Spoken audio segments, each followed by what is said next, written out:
On July 11th, 1897, at precisely 1:43 p.m., a massive hydrogen balloon the size of a 3-story building lifted off from Danes Island in the Svalbard archipelago.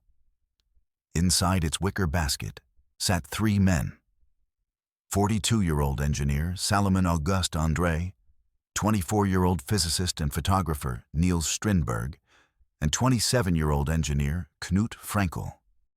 They carried with them 36 carrier pigeons, 767 kilograms of provisions, including 25 kilograms of chocolate cake, champagne from sponsors, and enough scientific equipment to map the North Pole from the sky.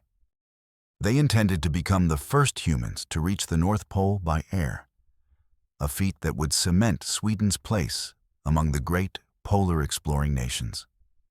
Instead, within minutes of takeoff, disaster struck. The balloon steering system failed catastrophically, transforming their controlled airship into a helpless gas bag at the mercy of Arctic winds. Within 65 hours, they crashed onto pack ice. Within 3 months, all 3 men were dead on a desolate ice-covered island called Kvitoya, or White Island. Then they vanished from history. For 33 years, the world wondered, speculated, and mythologized about their fate. When Norwegian seal hunters finally stumbled upon their remains in 1930, they discovered something extraordinary. They found diaries, scientific logs, and most remarkably, photographic film that, despite being frozen in ice for over 3 decades, could still be developed. Those 93 recovered photographs would tell a story more haunting than anyone had imagined. This is the story of ambition, hubris, love, and one of the greatest mysteries in polar exploration history. Salomon August Andrée was born on October 18, 1854, in the small Swedish town of Gränna on the shores of Lake Vättern. The son of an apothecary, young Salomon grew up in a household of 7 children, 5 sons and 2 daughters. When his father died in 1870, the 16-year-old Andrée became especially close to his mother, a bond that would last his entire life. After graduating from the Royal Institute of Technology in Stockholm in 1874 with a degree in mechanical engineering, Andrée struggled to find his calling. His attempt to open a mechanical workshop failed, leaving him disappointed and searching for purpose. But in 1876, everything changed. The Philadelphia Centennial Exhibition drew young Andrée to the United States, where he worked as a janitor in the Swedish pavilion, hardly the glamorous position for an ambitious engineer. Yet it was there that fate intervened. Andrée met John Wise, one of America's most famous aeronauts, who introduced him to the art of ballooning. Wise taught him how to cut, stitch, and varnish balloon fabric, and more importantly, ignited in Andrée a passion for flight that would consume the rest of his life. "John Wise taught me the alphabet of his art," Andrée would later write. Returning to Sweden, Andrée worked various engineering positions, including as an assistant at the Royal Institute of Technology and eventually at Stockholm's patent office. But his mind remained in the clouds. Between 1882 and 1883, he participated in a Swedish scientific expedition to Spitsbergen, now Svalbard, as part of the first International Polar Year, studying atmospheric electricity. This Arctic experience planted the seed of an idea that would grow into obsession. Could the North Pole be reached by balloon? On February 13, 1895, Salomon Andrée stood before the Swedish Royal Academy of Sciences and delivered a speech that would change his life, and ultimately end it. The room was packed with Sweden's most distinguished geographers, meteorologists, and physicists. They had come to hear this 40-year-old engineer present what many suspected would be a lunatic scheme. "My words may seem too bold, perhaps even mad," Andrée began. "But I ask you to withhold judgment until I have laid out my arguments." For more than an hour, Andrée held the audience spellbound. He proposed reaching the North Pole, the greatest geographical prize of the age, not by the traditional method of sledging across treacherous pack ice, but by floating above it in a hydrogen balloon. The balloon would launch from Svalbard and, with favorable winds, drift across the pole to either Russia, Canada, or Alaska. The journey would take mere weeks instead of years. Scientific observations could be made from the air. Most audaciously, Andrée claimed his balloon could be steered. The steering system was Andrée's supposed innovation. Massive drag ropes, or guide ropes, suspended from the balloon basket and trailing along the ice below. The friction and weight of these ropes would, in theory, allow the aeronauts to deviate up to 27 degrees from the wind direction using sails, enough to maintain a roughly northward course even with variable winds. During his test flights aboard his own balloon, the Svea, Andrée had made 9 flights between 1893 and 1895, covering approximately 1,500 kilometers. He reached altitudes of 4,387 meters, a Swedish record. On one memorable flight, wind carried him across the entire width of Sweden and over the Baltic Sea to Finland. During that flight, Andrée could see a lighthouse and hear waves breaking near the island of Öland. Yet he remained convinced he was flying over inland lakes, a dangerous illustration of how disorienting aerial navigation could be. But Andrée's confidence was unshakable. The scientific establishment, patriotic sentiment, and Sweden's national pride coalesced around his proposal. The expedition needed 130,800 kroner, approximately $1 million in today's currency. King Oscar II personally contributed 30,000 kroner. Alfred Nobel, the inventor of dynamite and founder of the Nobel Prize, provided substantial funding. Oscar Dixon, one of Sweden's wealthiest industrialists, also opened his wallet. The press hailed Andrée as a visionary. The expedition was inevitable. Andrée commissioned France's premier balloon manufacturer, Henri Lachambre of Paris, to construct what would be the largest balloon of its era. Originally named Le Pôle Nord, the North Pole, it was rechristened Örnen, the Eagle. The specifications were staggering. Volume, 5,000 cubic meters, or 170,000 cubic feet. Diameter, 20.5 meters, or 67 feet. Height, 33.5 meters with netting. Material, triple-layered Chinese silk, lacquered with a special varnish. Weight of envelope, 1,300 kilograms. Total length of stitching, 4,811 meters with 3 to 4 rows per seam. Estimated flight time, 30 days. The envelope was a masterpiece of 19th century craftsmanship. Every seam was triple-stitched, sealed, and varnished. The basket, woven from rattan, measured approximately 2.5 by 4 meters and was divided into working and sleeping quarters. Remarkably, it even included a portable darkroom for Strindberg's photography work. But the balloon harbored a fatal flaw that Andrée desperately tried to hide. The thousands of meters of stitching created approximately 8 million needle holes across the silk envelope. Through these microscopic perforations, hydrogen gas seeped continuously. During preparations for the 1896 launch attempt, meteorologist Nils Ekholm, one of the original 3-man crew, conducted careful measurements and discovered the balloon was losing 68 kilograms of lift per day. At this rate, the balloon could remain airborne for only 17 days, not the 30 days Andrée had promised.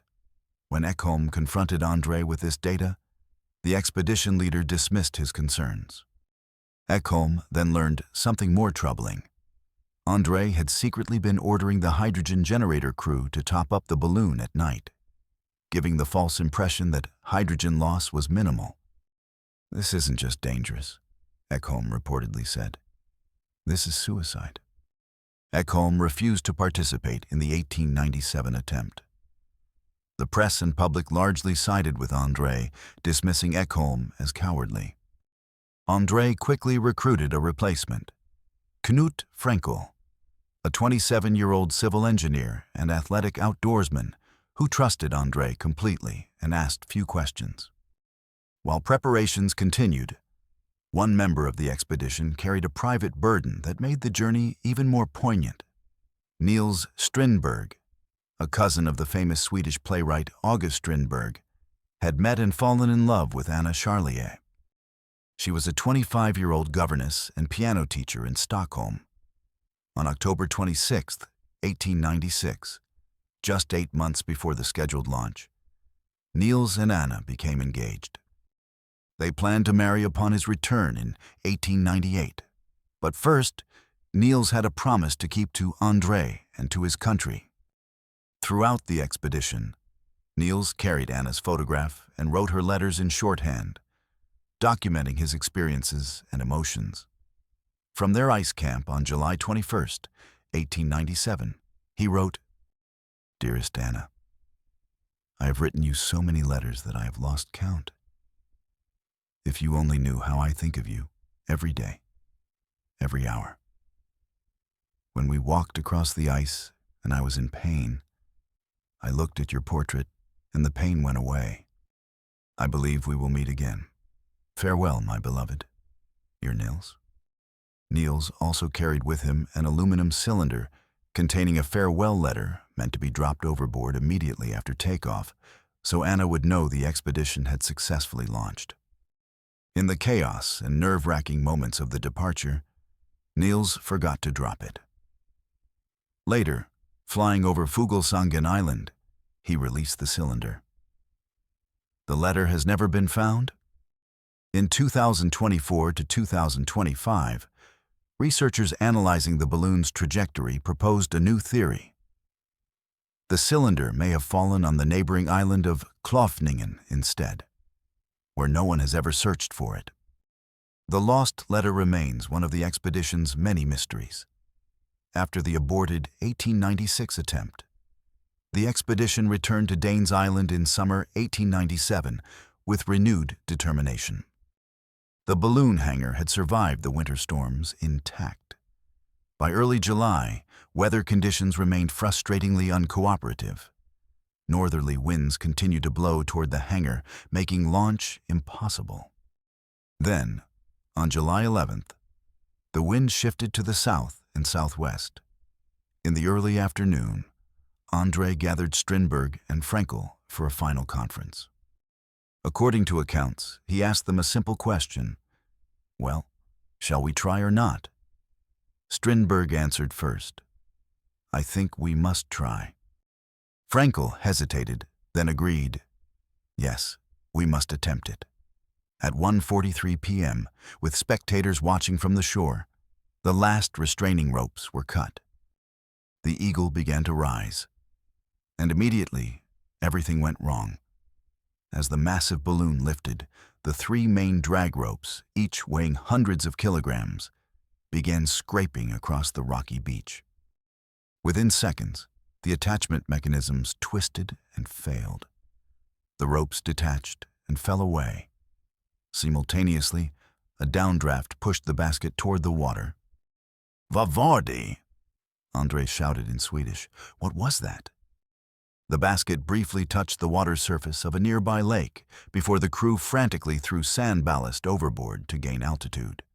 Strindberg reportedly shouted, "Leve Sverige! Long live Sweden!"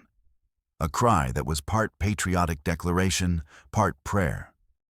In those first catastrophic minutes, the expedition lost approximately 740 kilograms of equipment, 530 kilograms of guide ropes, and 210 kilograms of sand ballast. With the guide ropes gone, Andrée's vaunted steering system was useless. The Eagle had transformed from a supposedly steerable airship into an ordinary balloon completely at the mercy of wind and weather.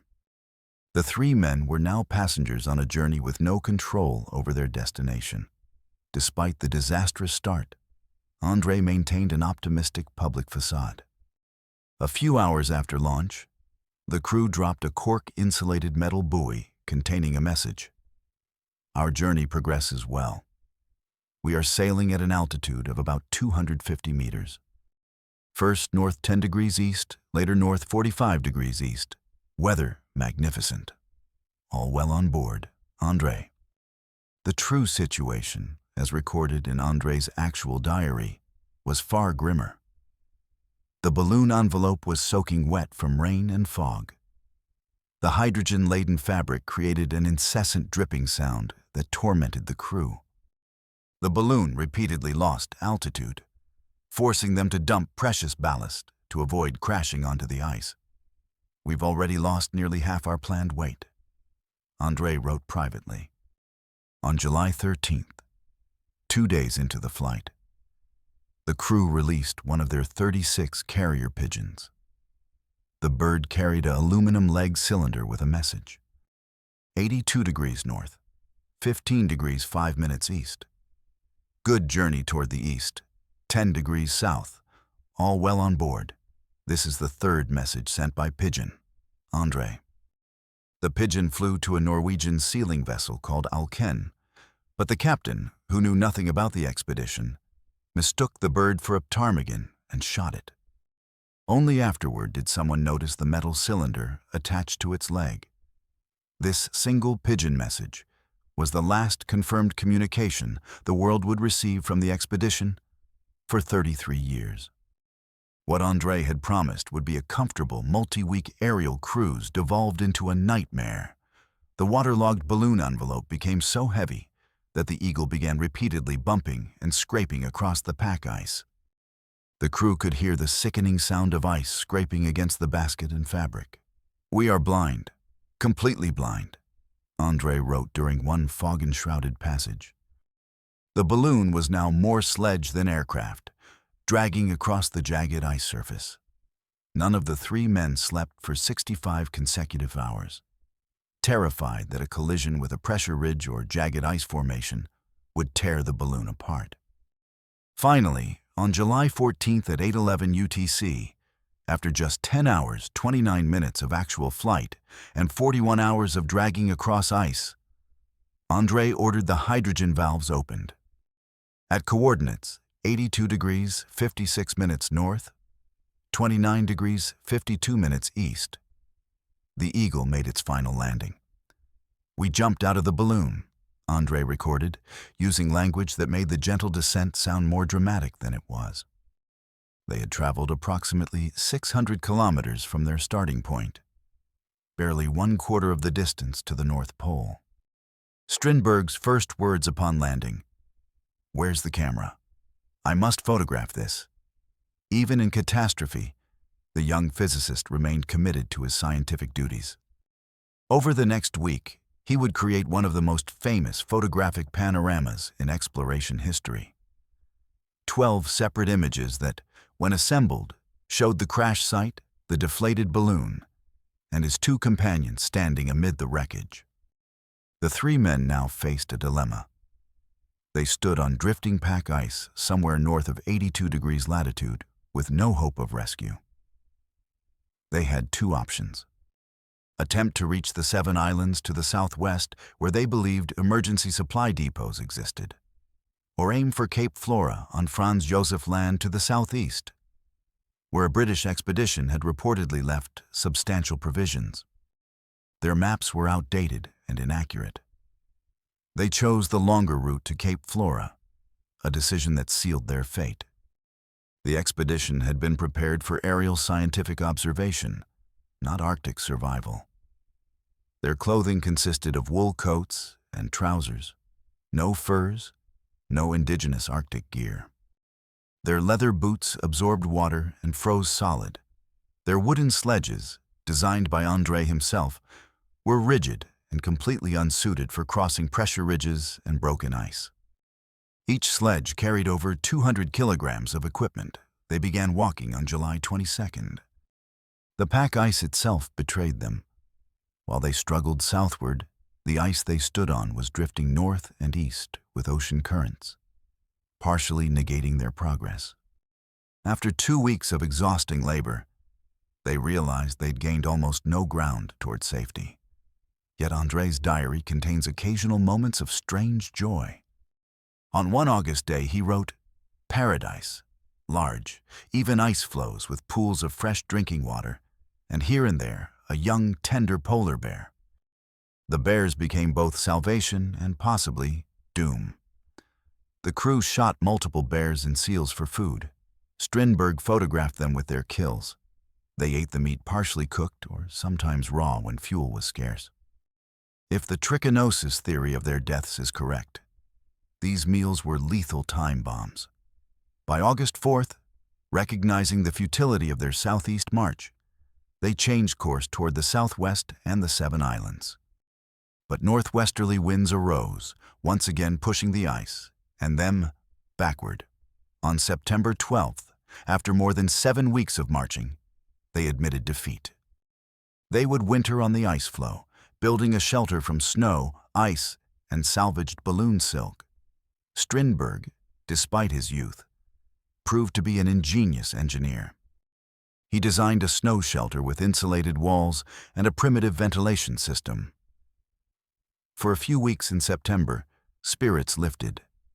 They had food from hunting, a roof over their heads, and hoped that the ice flow's drift might carry them toward land. On October 2nd, disaster struck. The ice floe beneath their shelter began splitting apart. The 3 men heard the terrifying sounds of cracking, grinding ice, sounds that Arctic explorers describe as similar to gunfire or thunder. They hastily grabbed their equipment and fled across a newly formed lead to a more stable flow. On October 5th, 1897, they reached solid ground. Kavitoya, or White Island. It was a small, ice-covered, and utterly desolate island in the northeastern part of the Svalbard archipelago, hundreds of kilometers from any human settlement and almost permanently surrounded by impassable ice. Strindberg's last diary entry consisted of a single word: flightening, moving, or relocation. On October 8th, Andrée made his final entry. "It feels fine to be able to sleep here on solid ground, as opposed to the drifting ice in the ocean where we constantly heard cracking, grinding, and roaring. We'll have to collect driftwood and whale bones, and we'll need to relocate when the weather permits." After October 8th, silence. All 3 men died sometime in October 1897 on White Island. How they died remains one of the great, unsolved mysteries of polar exploration. The expedition's disappearance spawned decades of speculation, hoaxes, and mythology. Newspapers worldwide ran stories with headlines like "3 Swedes Drift Over Pole" and "The Mystery of Andrée." Some were optimistic. Most were increasingly grim as months turned to years. Alleged sightings multiplied. Indigenous peoples in various parts of the Arctic reportedly saw white men who fell from the sky. Pieces of silk and wicker were found and claimed to be from the Eagle, though most proved to be from other wrecked vessels. Mediums and spiritualists claimed to channel messages from the dead explorers. In American newspapers, the ongoing mystery was often headlined simply, "The Andrée Mystery." By the 1920s, the scientific community had largely accepted that the expedition was lost forever. Swedish schools taught the story as a tragic tale of ambition outstripping capability. Museums displayed photographs of the 3 men with their birth dates and the assumed year of death, 1897. Some literary historians have speculated that the rediscovery in 1930 may have influenced H.P. Lovecraft's writing of At the Mountains of Madness, his novella about an Antarctic expedition that discovers horrifying secrets beneath ancient ice. Both stories involve explorers vanishing into polar ice, photographs recovered from the dead, and mysteries that transcend mere physical survival. On August 5th, 1930, 33 years after the Eagle had lifted off, a Norwegian sealing ship named Brattvåg under Captain Peder Eliassen approached Kvitia. Normally, the island was inaccessible, locked behind walls of pack ice, but the summer of 1930 was unusually warm, and for the first time in memory, the island's shores were clear. Two seal hunters, Olav Salen and Karl Tusvik, went ashore seeking fresh water. Walking across the barren, ice-scoured landscape, they found a boat partially buried in snow. On it was engraved, Andrée's Polar Expedition, 1896. Near the boat they found two skeletons. One, later identified as Andrée, sat against a rock face, a rifle beside him. His diary was wrapped carefully in a sweater, straw, and balloon fabric. The other skeleton, Strindberg, had been buried in a rock crevice by his companions, suggesting he had died first and his friends had given him an improvised grave. The discoverers also found a watertight tin box containing Strindberg's photographic film, 240 exposed frames that had been frozen in Arctic ice for 33 years. On September 5th, a follow-up Norwegian expedition aboard the ship Isbjørn discovered the body of Knut Frænkel inside a collapsed tent. Strangely, he wore no gloves and no boots, details that would fuel speculation about the manner of his death. The recovered items were extraordinary. Scientific instruments, diaries written in 3 different hands, maps showing their route, provisions still preserved by the cold, pieces of the balloon envelope, and those precious film canisters. The film canisters were rushed to Stockholm and delivered to John Hertzberg, a young chemist and photographer at the Royal Institute of Technology. His task seemed impossible. Develop film that had been frozen solid for 3 decades. Against all odds, Hertzberg succeeded.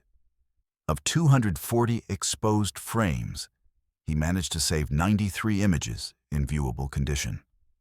What those photographs showed stunned the world. The balloon after landing, the 3 men at their ice camp, polar bears lying dead near the tents, the men hauling sledges, Andrée and Frænkel standing amid wreckage. Close-ups of ice formations, and haunting portraits of men who knew they were dying. Strindberg's famous 12-frame panorama showed the crash site in comprehensive detail, a visual record of the moment when scientific ambition met cold reality. These photographs remain some of the most powerful documentary images in the history of exploration. They showed not triumph, but endurance, not conquest, but suffering, not glory, but simple human persistence in the face of impossible odds. On October 5th, 1930, the remains of Andrée, Strindberg, and Frænkel arrived in Stockholm aboard a Swedish naval vessel. King Gustav V personally met the ship at the dock. Flags across Sweden flew at half-mast. On October 9th, a funeral procession moved through central Stockholm. An estimated 100,000 people, nearly 1/3 of the city's population, lined the streets. Schools closed. Children were released to witness the ceremony. People wept openly. Controversially, the remains were cremated without forensic examination, a decision made out of respect for religious sensibilities and the family's wishes. From a scientific standpoint, it was a tragic error. Modern forensic analysis might have definitively determined the cause of death. Instead, the mystery would remain. Anna Charlier, Nils Strindberg's fiancée, was coincidentally in Sweden when the discovery was announced. She sent a wreath to the funeral but did not attend, leaving quickly for England. Later, she received Nils's letters from the ice, written in shorthand that she had to painstakingly decode. Anna never remarried. Her home became a shrine to Nils, filled with his photographs and letters. When she died in 1949, her will contained an unusual request. Her heart should be surgically removed, cremated, and placed in a silver box beside Strindberg's ashes. Her final wish was granted. Her heart rests with his remains to this day. The cremation without autopsy left the cause of death permanently uncertain. Over 9 decades, scholars have proposed multiple theories. In 1952, Danish physician Ernst Strindberg examined meat samples from the Kvitoya camp. He found a larvae of Trichinella spiralis, a parasitic worm found in polar bear meat.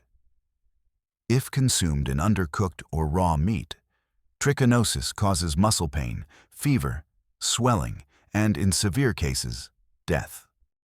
The explorers ate bear meat regularly and often had limited fuel for thorough cooking. However, trichinosis has a low mortality rate, 0.2 to 2%, and the primary symptom, fever, was never mentioned in any diary entry. Critics argue that while the men may have been infected, trichinosis alone probably didn't kill them.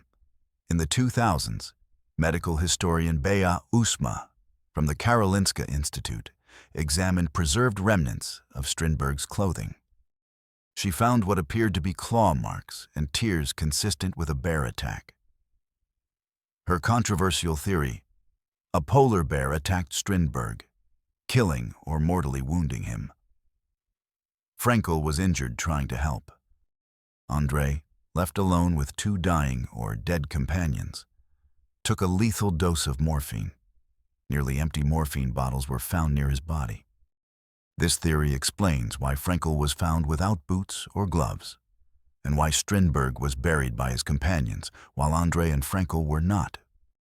The liver of Arctic mammals, especially polar bears and seals, contains dangerously high levels of vitamin A. Polar explorers throughout history died from hypervitaminosis A after consuming liver. Symptoms include bone pain, hair loss, bleeding, and death. The expedition diaries mention eating seal liver for several weeks. Andrée knew bear liver was dangerous and specifically wrote about avoiding it, but seal liver can also be lethal. The men heated their shelter with a primitive stove in an enclosed space with poor ventilation. Carbon monoxide buildup could have caused headaches, lethargy, unconsciousness, and death. Late diary entries mention strange headaches, though this is hardly conclusive evidence. The mundane answer may be the correct one. 3 men, inadequately clothed and equipped, exhausted by months of physical labor, weakened by nutritional deficiencies, simply succumbed to cold, hunger, and cumulative physical breakdown. This doesn't explain the specific timing or circumstances, but Occam's razor suggests the simplest explanation is often correct. The truth is, we will never know for certain. The 3 men took their final secret to cremation urns in Stockholm. The expedition failed completely in its stated objective. The men never reached the North Pole, made few significant scientific observations, and died without returning home. By any measure, it was a disaster. Yet the expedition's impact on exploration, culture, and human imagination has been profound and lasting. Swedish novelist Per-Olof Sundman's 1967 novel, The Flight of the Eagle, re-examined the expedition as a tragedy of social pressure and media hype. Sundman's Andrée is a man trapped by his own publicity, unable to back down even when he knows the mission is doomed. The novel won the Nordic Council Literature Prize and remains a masterpiece of psychological exploration literature. In 1982, Swedish director Jan Troell adapted Sundman's novel into a film starring Max von Sydow as Andrée. The Flight of the Eagle was nominated for the Academy Award for Best Foreign Language Film and is considered one of the most honest and unflinching portrayals of polar exploration ever made. The second half, depicting the ice march, is almost unwatchable in its realistic portrayal of suffering. The expedition's photographs reside in the Moderna Museet, Museum of Modern Art, in Stockholm. The diaries, artifacts, and reconstructed balloon segments are displayed at the Grena Museum in Andrée's hometown. A memorial stands on Kvitoya at the site where the bodies were found. Modern historians view the Andrée Expedition as a cautionary tale about the dangers of hubris, inadequate preparation, and the unwillingness to heed expert warnings. Niels Ekholm's accurate predictions about the balloon's flaws were dismissed. His concerns were vindicated in the most tragic way possible. But there is also something noble in the expedition's failure. 3 men pursued an audacious dream, knowing the risks, and faced death with dignity and scientific rigor. Even as they were dying, they maintained their diaries, recorded observations, and took photographs. Their final acts were not of despair, but of documentation, the ultimate expression of the scientific spirit. Despite nearly a century of research, mysteries remain. Nils Strindberg's aluminum cylinder letter to Anna has never been found. Modern trajectory analysis suggests it may lie somewhere on Kloveningen Island, buried under ice or lost in a crevasse. Recent analysis of Andrée's diary using modern spectroscopy has revealed previously unreadable text written after October 8th, entries once thought to be the last. The new text describes efforts to build another shelter and mentions extreme cold. The very final entries remain too degraded to read completely. The exact sequence of deaths remains unknown. Did they die simultaneously from some acute event like carbon monoxide poisoning? Did they die one by one over days or weeks? The arrangement of the bodies and burial of Strindberg suggests sequential deaths, but we'll never know for certain. Why was Knut Frænkel found without boots or gloves in sub-freezing conditions? Was he attempting first aid, suffering hypothermic confusion, or something else entirely? These questions will likely never be answered. The cremation of the remains destroyed any possibility of modern forensic analysis, including DNA testing that might reveal toxins, parasites, or other causes of death. On July 11, 1897, 3 brilliant men launched themselves toward the North Pole in a balloon held aloft by hydrogen and hubris. Within minutes, they had lost control. Within days, they had crashed. Within months, they were dead. Yet their story resonates because it's fundamentally a human story. Salomon Andrée wasn't a villain or a madman. He was an intelligent, methodical engineer who believed in the power of technology and human ingenuity. His fatal flaw wasn't stupidity, but stubborn optimism. The unwillingness to acknowledge that sometimes nature is stronger than innovation. Nils Strindberg carried his beloved Anna's photograph across 600 kilometers of ice. He wrote her letters until he could no longer hold a pen, and created photographic art even as death closed in. His story is one of love, persisting in the most inhospitable environment on Earth. Knut Frænkel, the least documented of the 3, remains a shadowy figure, a young engineer who trusted his mentor, believed in the mission, and paid the ultimate price for loyalty.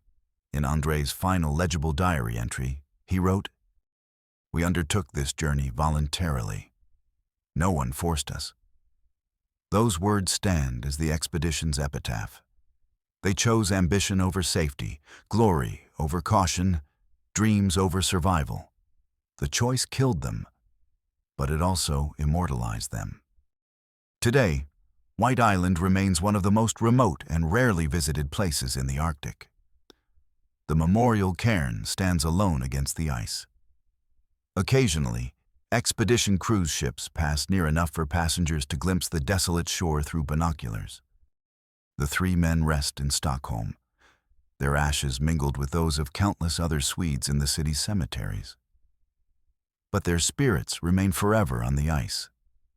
3 men who dared to fly toward the pole and, in failing, became legend. The eagle may have fallen, but its story continues to soar.